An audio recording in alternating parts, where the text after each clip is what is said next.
The Mitsubishi Lancer Evolution is an excessively long name for a car. This all-wheel drive turbocharged four-cylinder was produced from 1992 to 2016, when Mitsubishi gave it the X and thought it'd be cooler to make SUVs for a living. Known for its rally heritage, it's been slapped in its face by its owners, slamming them to the ground for years. The Mitsubishi Lancer Evolution 10 was the last generation Evo to be built, probably because Mitsubishi realized they were f***ing it up. Mitsubishi caught major flack leaving the 4G63 and going to the 4B11. It had an MSRP from $33,000 all the way to $38,000. You could buy 10,888 cheesy gordita crunches for that. Do the math. The Evo X-Men made 276 ponies from the factory and was offered in a GSR manual and an MR auto. Oh man. This is the car that makes both Evo owners and STI owners mad. Today, we sit down with somebody from Branded Title and have a good old chat. Driver to driver.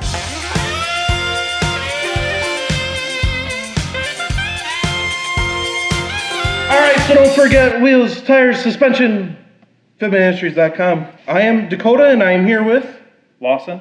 How you doing? Good, how are you? You excited for this? I'm a little nervous. Are you a little nervous? Yeah, I watched the previous episodes and don't be nervous. I don't know what to expect. We're here for a good time, not a long time. Let's not beat around the bush. How much did you pay for that oversized extinct Evo? Do you want the story or you want the I just want answer? the price. Just tell me how much you paid for that sucker. $18,500. $18,500? So $18,500. How many miles are on that bad boy? 70,000 when I picked it up. 70,000. She's about spent. All right. So what made you pick an Evo over like an STI or something along them lines? You see STIs all over town. I feel like everyone has an STI around here, or WRX, or some form of Subaru around these parts of town. Okay. You don't see any Evos, and I actually ended up driving a friend's Evo and fell in love right away. Oh, so you did see an Evo, and then you drove it. Yeah. So there's some Evos around here. There's like one or two. All right, there's a few of them. Have you had any issues with your Evo X-Men? No. None? No, I have a lot. Yeah, I think so. Let's hear about some of them problems you've been having. Well, I bought my Evo. The reason why I got such a good deal on my Evo is because it came with an all-wheel drive pump issue. Ooh, the AYC pump? Yeah. They're pretty well known for that. That's the active yaw control pump. You don't need that. That sounds like something that should be on an airplane or something. So I took it right into the dealership. They took care of that right away. But that wasn't a big deal. It was the master cylinder that goes out on these cars very often with their plastic mechanism and everything that was going on. And that put me down for 2 months. And then I fell into some peer pressure and launched my car and ripped the brake lines right off of the caliper. Well, launching it? Yeah, launched it. And Did you slam on the brakes right away? No, I don't know what happened. It just came right off. The metal line snapped right off, and then after that, upgraded to the steel braided brake lines, and haven't had any issues since. Nice. Is that it, or does the book continue? No, I think that was it, but that only allowed me to drive it for maybe a total of a month this last year, which kind of sucks. So how long have you owned it? 6 months. And you drove it for a month? Yeah. Oh, brother. And then my under trays. I was driving around town, and there's a construction area that wasn't lit up or no signs or anything, and I bottomed out right after I got my build, got my wheels, tires, suspension.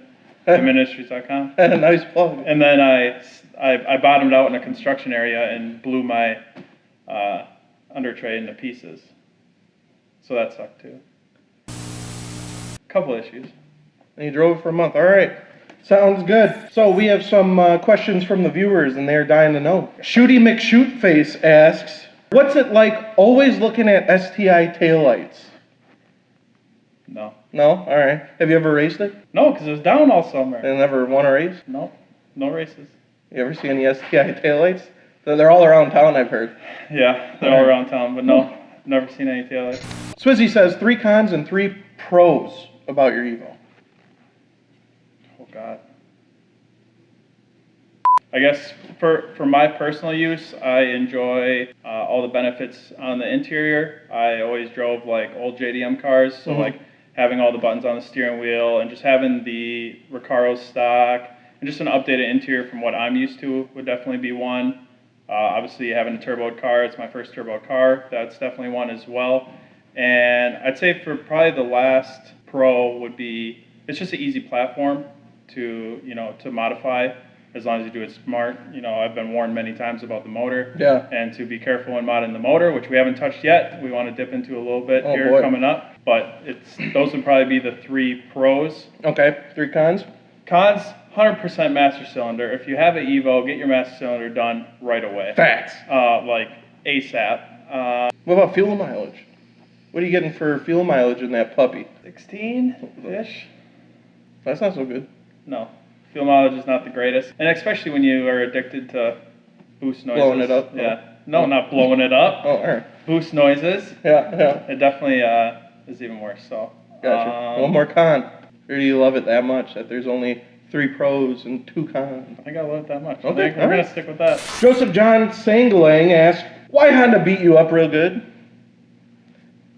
Moving on, we have Aaron Jackson Miller asks, what kind of job do you have to own one of these cars? I don't think you have to have any special job. They're kind of pricey. I mean, you paid $18,000 for one that was already clapped. It wasn't clapped. What's your favorite generation of the EVO? I'd say the 9 is my favorite. The reason why I went with the 10 is because, like I said, the upgraded interior, the newer feel. At this time, I had never bought anything newer than a 06. I'm going to go ahead and say that the EVO 10s pretty much have the same interior as EVO 9. You don't got to lie to me. I don't think so. Well, they both got Recaros. They Okay. both got plastic buttons. Yeah. And that's about That's it. about it. If we were to do a foot race, and I gave you the option to race just like you are, or with a backpack that has 400 pounds in it, what would you choose? How I am right now? Yeah. So why wouldn't you just go with like an EVO 8 instead of EVO X? They're already lighter. They're already quicker. What are you doing getting the heavy pig? It's just what I like. All right. Test drove one, loved it. All right.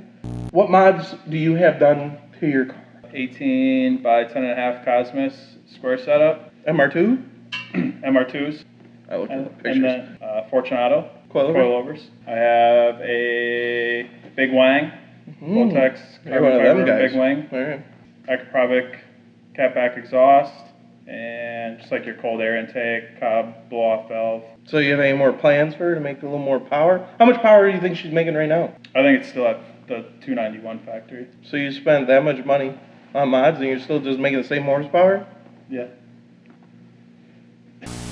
So what are you going to do to make it faster? How much more money you got to sink into this thing? I've been doing some research and getting a list together, and it gets pretty pricey. I think just to jump up to 400 horse, you're still talking like $4 or $5 grand. But I want to make sure that I do all of the supporting mods beforehand. Like I said, the last thing I want to do is blow my car up. I've watched friends blow their Evos up, and that's just like the last thing I ever want to do. So I just want to work my way up from supporting mods to like a bigger turbo and stuff like that. But I think from here on out, I now have the car looking how I want it to look. Okay. Now I just want to kind of dive into the motor and learn some stuff about these motors. Cool. What do you get the most flack for owning an Evo X-Men for? I think the biggest thing is just the Subaru EVO rivalry. Sure. I think that's the biggest thing that you hear because, like I said, there are a lot around town, and I think with being around here, there's a couple guys at Fitment Industries that drive Subarus, and that's just the biggest thing is you always hear that Subaru EVO rivalry. So do you pick the Evo over the STI? 100%. Why? I don't know. I'm just not a Subaru guy. All right. I really like the EVO. The moment I sat in it, I just knew. Did you ever sit in an STI?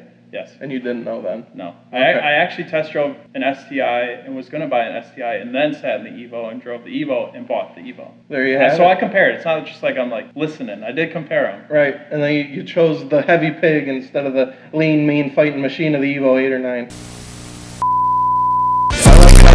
That about wraps it up. What car owners would you like us to review next? And don't forget any of the wheels, tires, or suspension mentioned in this episode we have over at fitmentindustries.com. Thank you, Lawson, for coming on the show. We had a good time, and we'll see you next time.